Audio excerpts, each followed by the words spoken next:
Welcome. Thank you for joining us. So this session is called Humane Education, Practice and Pedagogy for Global Thriving. It's presented by Jessie Comba. I will let her introduce herself. I am Pat Champeau. I'm the director of the graduate programs in Humane Education at the Institute for Humane Education, and we offer those programs at Antioch University, where I am also a senior lecturer. So, Jessie, why don't you go ahead and introduce yourself? Sure, I did update that slide, but it looks like it did not update on yours. Oh, But I am a gifted resource teacher for Virginia Beach City Public Schools. This is my 10th year as an educator in the school district, but my 15th year as an educator. I used to do informal education before this. And I'm also an MEd candidate at the Institute of Humane Education at Antioch University. great. Thanks, Jessie. Okay, we want to thank you for attending our session. I'd like to begin by just grounding us in the whole theme of this GLOW conference, which is the Sustainable Development Goal number 4, to ensure inclusive and equitable quality education and promote lifelong learning opportunities for all.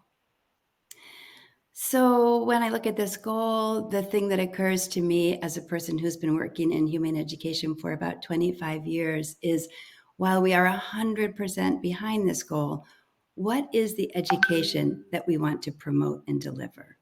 What kind of education?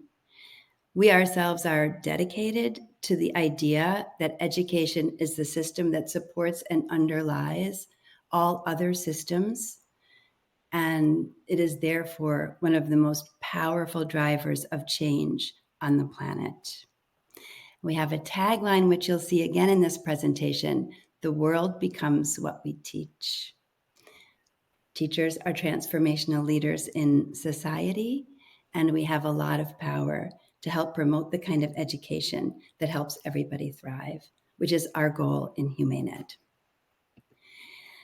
So thinking about the goals for education, for those of us who are in the US, and if you're not in the US, I encourage you to check in your own country to see what the mission statement is in your Department of Education.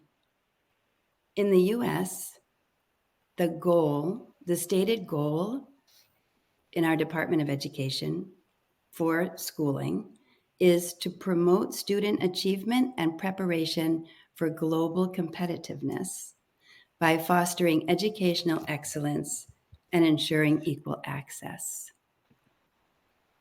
I'm just wondering what people think of that kind of goal. Please feel free to put anything in the chat. What stands out to you? Yeah. I feel that essentially this is describing a goal where we're trying to help kids compete in the global economy.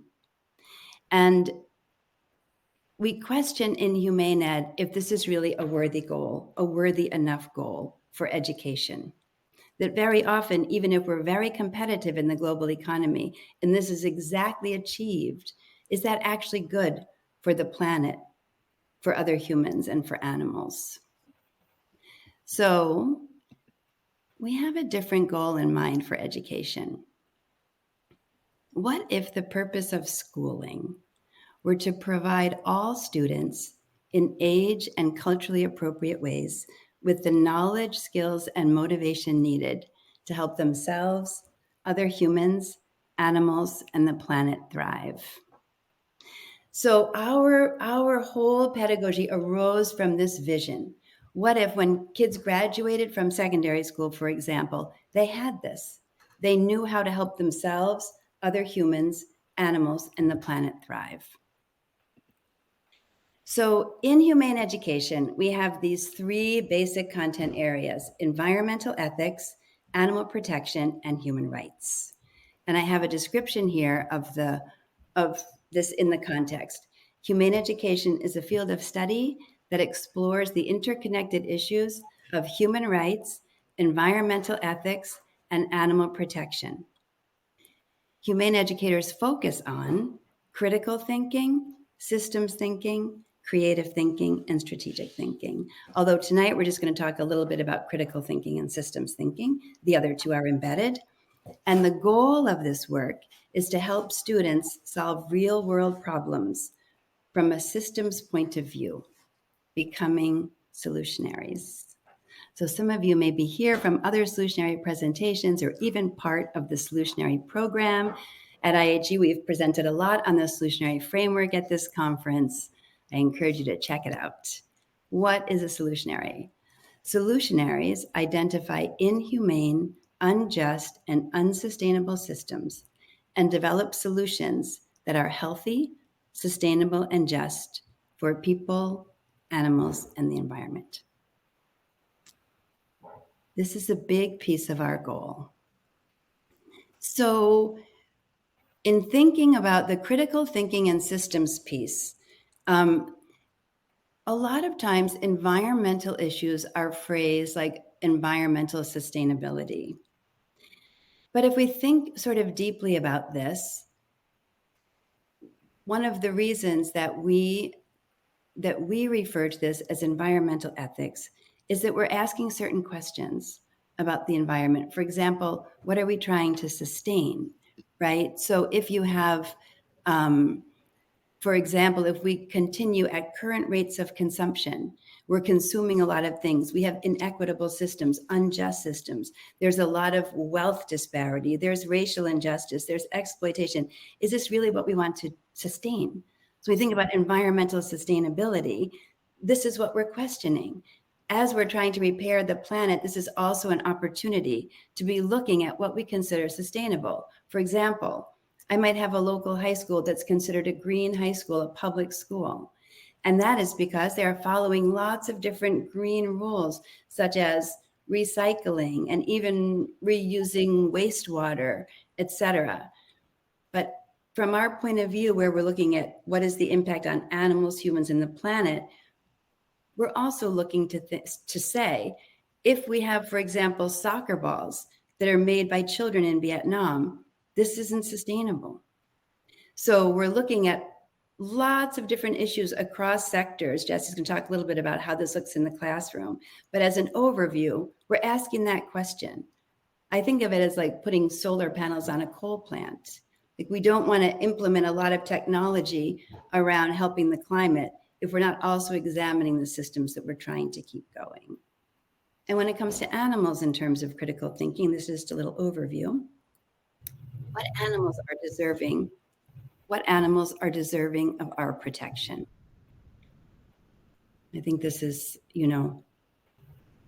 one of those issues which is largely invisible in education, but as humane educators, we consider animals a population deserving of nonviolent treatment. So we're looking at why are some animals pets and some animals dinner? And we're looking at the culture-bound nature of this, right? There are different animals are revered in different cultures. And also, if you think about the legal system, some animals are protected under welfare laws, others are not. Why could I end up in jail for doing to a kitten what is routinely done to a cow or a pig or a turkey or a chicken or a lamb? So we're sort of critically thinking about our relationship with all animals. And then finally, how do my personal choices perpetuate systems? So this is something that I heard Jane Goodall speak a few years ago, and she said one of the saddest things to her was how young people didn't think what they did mattered. There was a lot of ecological grief. We have to be careful not to add to that the problem seemed so big that it wasn't really, but what did it matter what I do? And this whole program is geared to remind students that everything we do matters. Everything has an impact, even when we do nothing. So I would like to talk about the true cost of my kitchen waste. I am hoping to demonstrate in this very simple and quick way how beginning to look in systems, and I will talk in a minute about my actual waste, using myself as a bad example, that if we begin to look at systems from a very personal point of view and we look at the impact we have, it can be very enlightening. So let's say I little kids. The first time I did a systems map. I was not trained in system thinking at all. The first time I did a systems map, I looked at my own kitchen. I looked at the fact that I had little kids. I was very busy. I was teaching. I was directing a program. I was on boards. I was volunteering. I was completely involved. And I was noticing that night after night, I was throwing away food.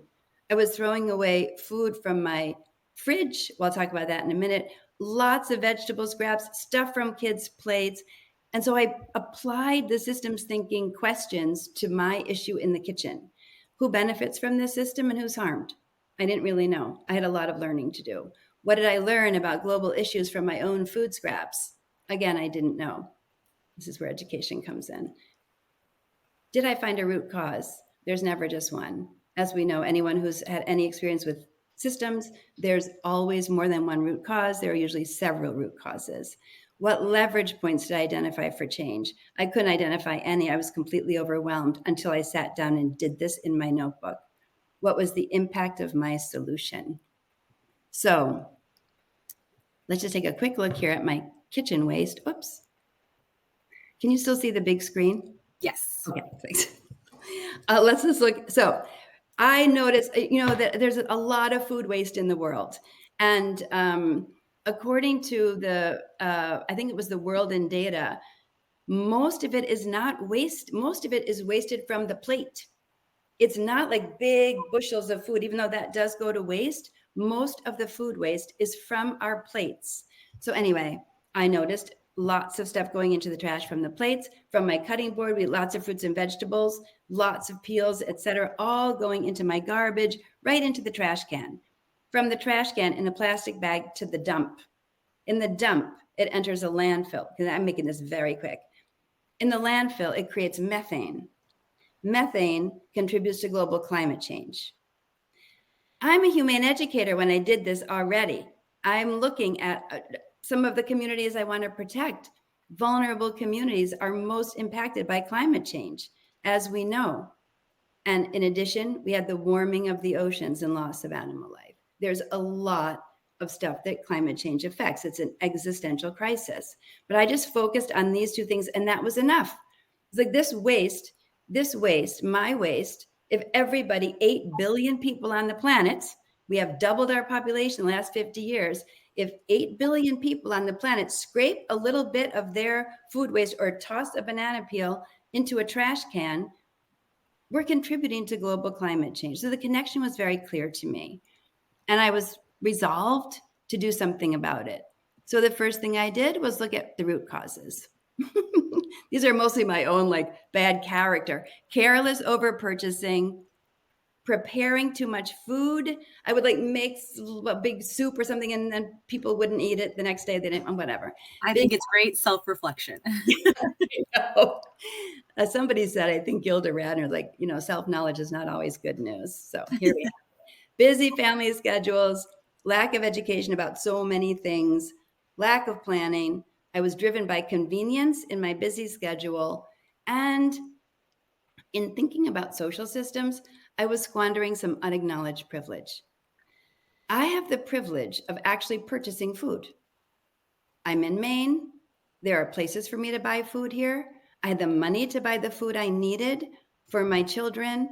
And my behavior as a privileged person, privileged enough to choose my food, was impacting vulnerable, often voiceless animals, oceans, vulnerable communities.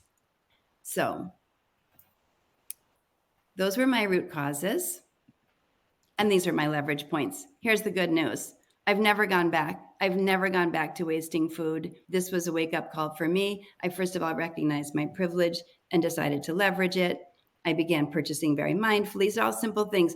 Family education, that can go in a lot of different directions. Not everybody is amenable to your message right off the bat. Slowing down, deciding this is a priority, what happens in my own kitchen, putting other things down, other activities for a while till I really got a handle on this, cooked differently, and learned to compost. Game changer. Never lived in a place where you could compost before you know anything about it. So anyway, this is a little table scrap to global climate change to change. So when kids are looking at this all the time, I want to buy this sneaker. What's the impact of my sneaker? I'm just one little point along the way. Who made my sneaker? How did it get to me? What's going to happen when I don't want my sneaker anymore? Where is it going to go? Is it made with leather? Is made by children? Like, not that we want everybody to be always at a in their heads, like at war with themselves. It's just basically getting used to the idea that we ask ourselves different questions before we make a decision. How will this impact myself, other humans, animals, and the planet? That is the cool thing about systems thinking. It makes the invisible visible. Once kids start doing it, you can't unsee it. I look at the tomato and I immediately, where did that come from? Who made, it's just not directing people to have any specific behavior, just making sure that the decisions they do make are informed or informed decisions.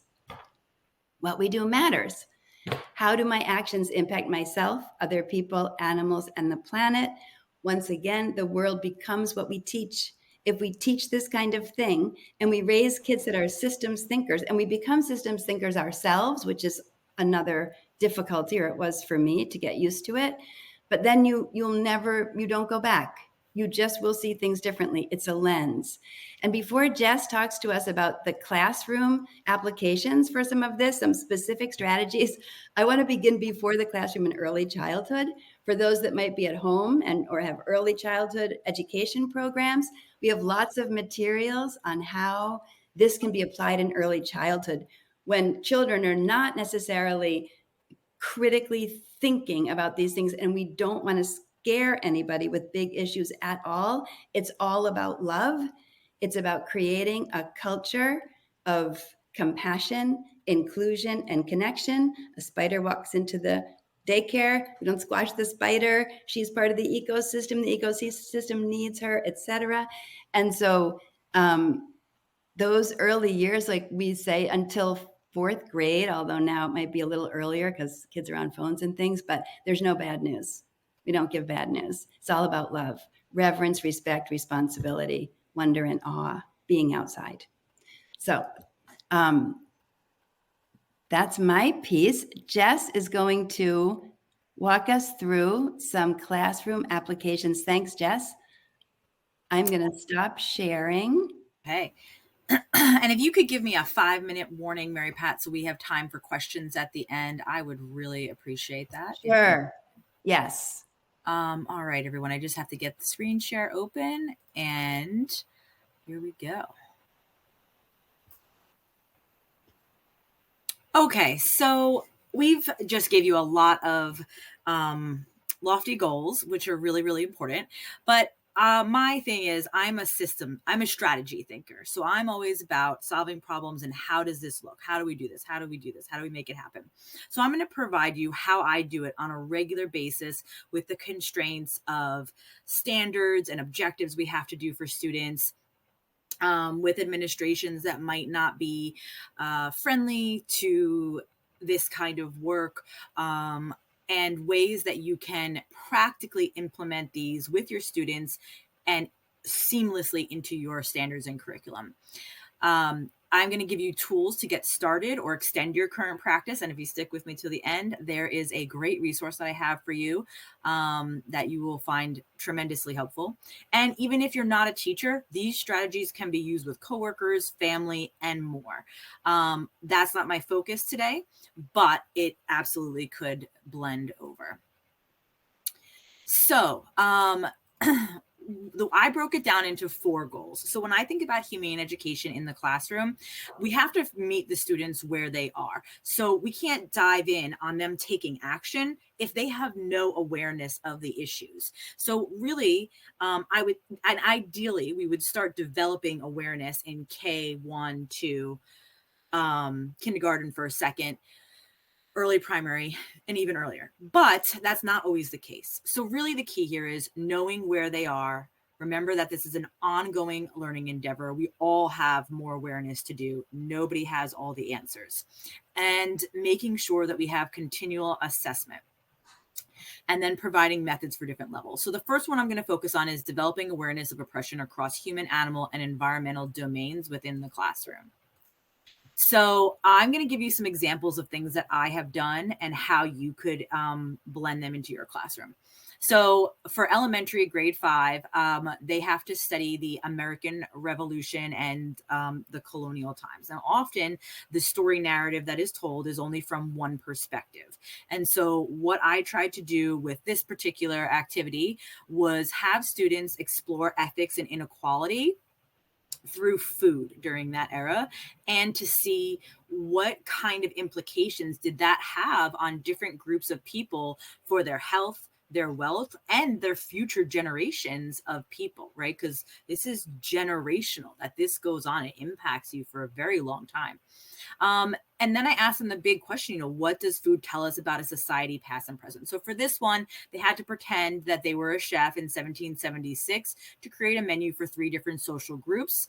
And they had to choose from many different perspectives that during that time, some that are often shared in history and social studies, and others that are underrepresented points of view.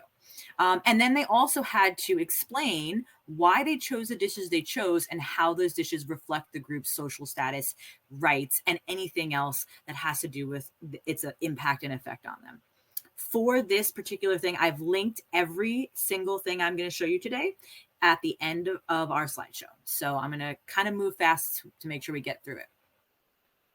So going along with goal 1, also for middle school, grade 6 through 8, I've also done a humane issues nonfiction analysis. So again, I told you I'm always about aligning it with the standards to make sure that no one ever gives you trouble about what you're doing. It should be a seamless integration. So for this one, they had to study nonfiction issues and like analyzing nonfiction and statistics and things like that. So I gave them choices. Environmental nonfiction articles, animal nonfiction articles, and social nonfiction articles. And they had to choose one of each to analyze. And then they had to really reflect on the ethical things and the different perspectives within it and think about translating that to their own life. How does this affect your own worldview? How does it make you think about perspectives of another person? So again, a way for them to really get down the content that they have to teach according to your state's or your country's standards, but doing it through choice within the issues of humane education. Other possibilities you could do, you could explore empathy with animal protection perspectives and stories. You could do jigsaw activity on intersectional issues, or you could host a Socratic seminar in environmental and social texts. If you're like, I don't know what a Socratic seminar or a jigsaw is, well, the good news is I have provided you at the end of this with those and much more that kind of walk you through how to do this. So you're going to walk away with a lot of resources. So the second thing you have to do is once they've gotten that basic awareness, and again, this is ongoing and it's going to blend together. You want to equip and empower students with the tools to address oppression in those contexts and have them promote informed action. So in order to give them the tools to do it, we really need to teach them how to have those dialogues and those conversations and anything else that they might need. So just one example that I use is simulations. So I actually have students take on the role of somebody in that. So of a scientist who has to make natural resources decisions, or in your own household, how are you choosing to do this? This is what I did with kindergarten, where they had to see if they used too many of their resources in the beginning, they didn't have enough at the end of the simulation in order to protect their house from storms, to eat food, to make sure that their pets were secure. Also mock government simulations to see how different branches of government make rules that impact the people they oversee. And I do this by having them have a mock government within their classroom or within their school, and they have to actually make a decision that will impact their peers. But then they also see that it's really hard and disappointing when things don't work out because another branch of government maybe overrules what they said, even though you're trying so hard to do something good for people.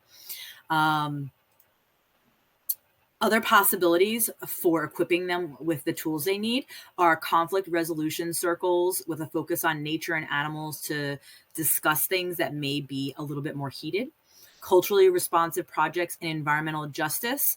You could have students do projects focused on cultural diversity and seeing how that impacts disproportionately communities that may live in more toxic areas. And then high school service learning and action research on environmental and social justice issues. So getting them out to look at a green space, and to be able to address food deserts or to rethink the way that their school layout is set up. So then the third goal that I use when I'm bringing humane education to the classroom is building community through an inclusive classroom culture that values ongoing dialogue about justice and equity in multiple contexts. This is so important because I believe in like the dialogic way of teaching and thinking and asking questions, and having that ongoing dialogue is so important. Like I said at the beginning of this session, nobody has all the answers and we're all constantly learning. And so that has to be your life mindset. And that's something you want to model for the kids, right? So some of the ways I do this, building a responsible community system, I integrated civics and humane education with the UN SDGs, the social development goals, for second grade. I did this one. And this gave them specific action cards that they could use to take home to their parents and things that they could implement in their life, but meeting them on their level so that they were able to understand and connect with what we were talking about. All right, next one. Getting a little bit more sciencey for you. I do a lot of science in my role, and I'm always looking for ways to have the kids extend their learning and think about science through an ethics point of view and lens as well. And so when we were doing weather, which is one that is students do weather in almost every grade level, and so it comes up a lot. So I chose to do weather modification and do a four corners debate and have them really think about, when you are saying whether you agree with something or not, how will this impact other people? Will things like weather modification, which in case you didn't know, is a real thing that's being researched by all governments around the world. And it's often top secret because everybody wants to be the first one to figure out how they can harness the power of the water from clouds.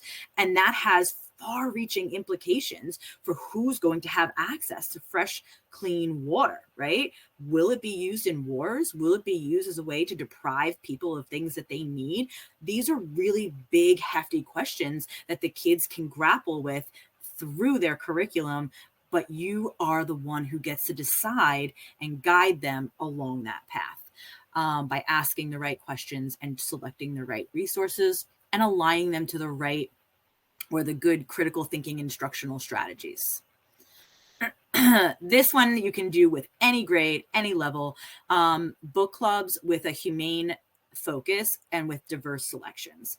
So right now I'm doing 4th and 5th grade book clubs, and I did 7th grade book clubs, but I always choose book clubs with underrepresented and very different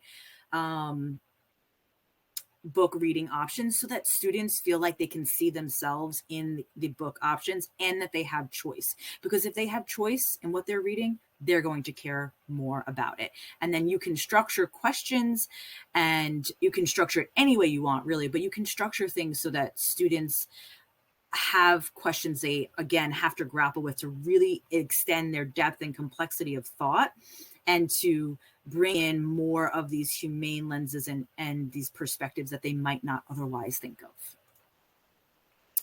So other possibilities for building dialogue in the classroom and in their lives, buddy system for kindness. So having students work together to care for plants or animals, middle school problem solving circles on school and community environmental issues, where they can come together and really have these small circles of how they're going to solve problems that affect them.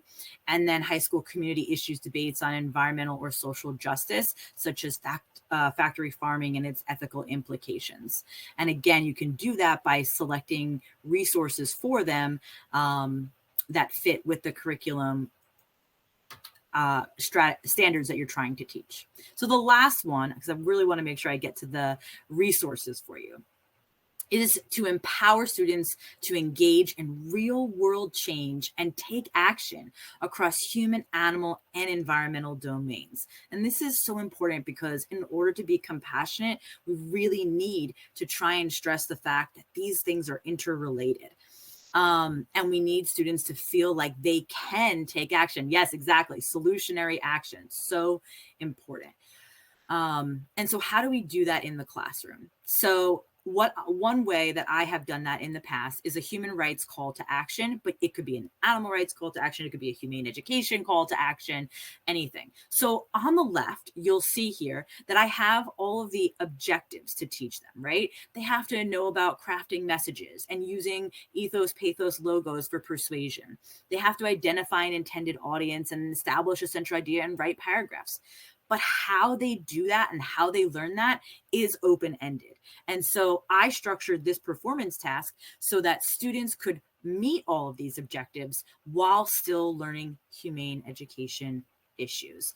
And so for this one, they pick something, they function as cultural anthropologists who research an issue within their community, and they choose an entity that they actually are going to send their message to.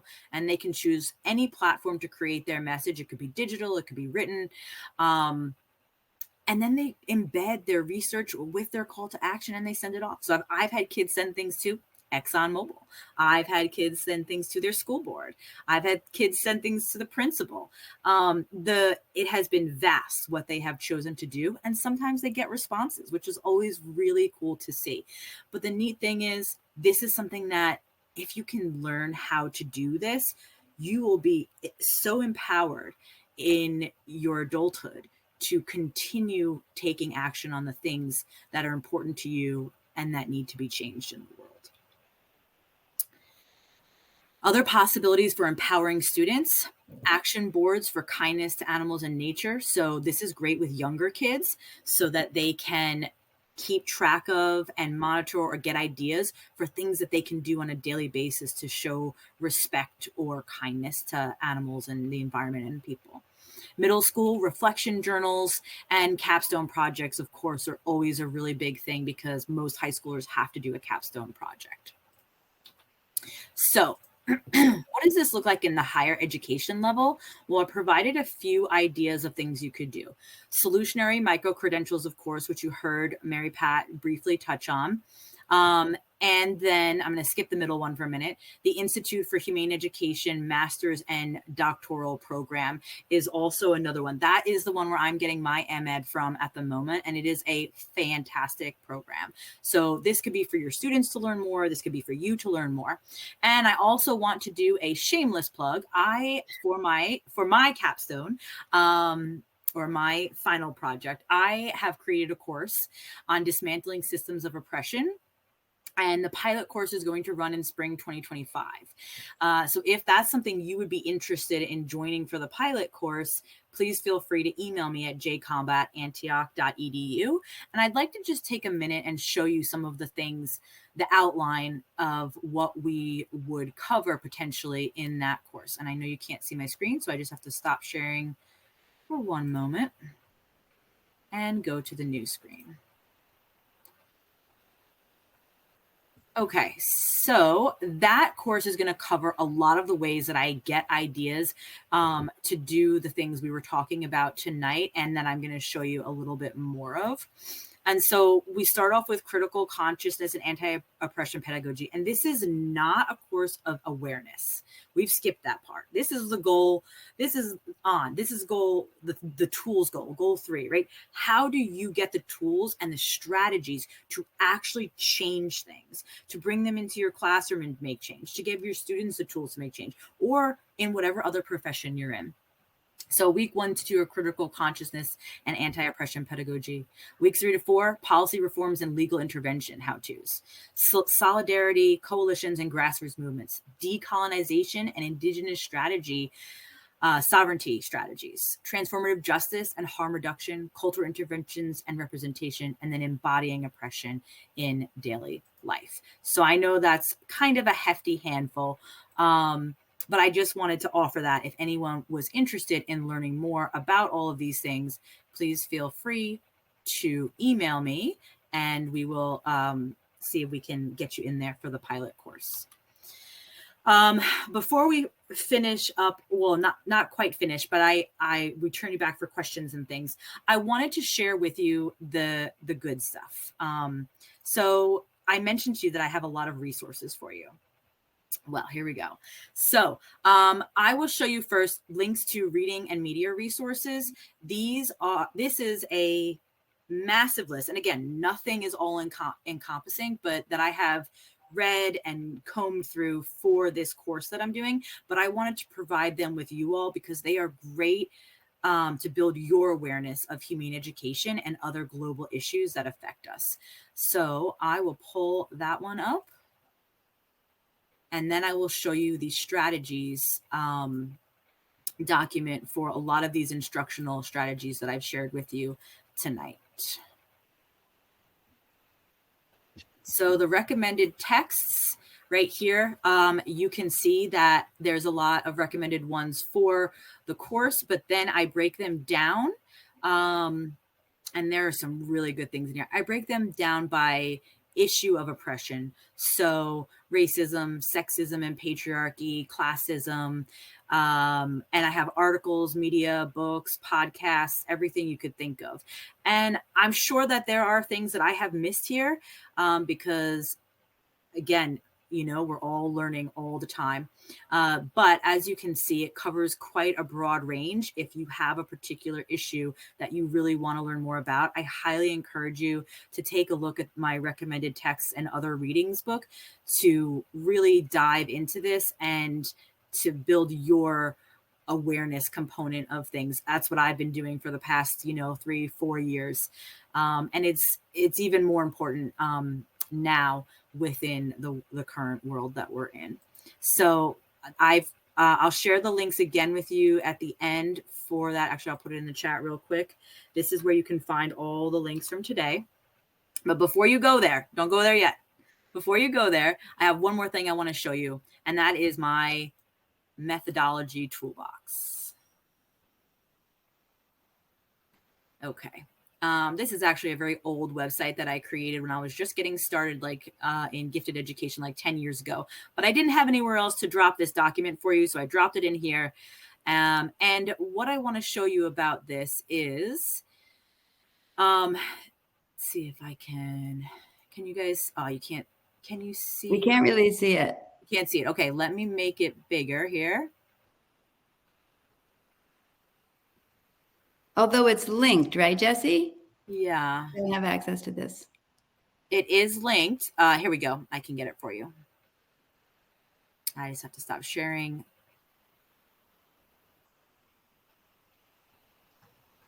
All right, here we go. So as you look here, I have over 55 strategies for critical thinking and gifted instructional strategies. Since I am a gifted resource teacher, that's how I came up with these. But honestly, gifted education is great education for all students.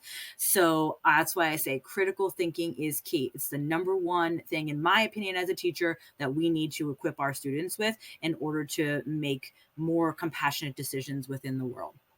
And so I broke it up for you into categories: differentiation and customization, higher order thinking and inquiry, creative and critical thinking skills, reflective and self-regulatory skills, argumentation and structured writing, visual and graphic organizers, ethical and global awareness, and research and real-world explorations.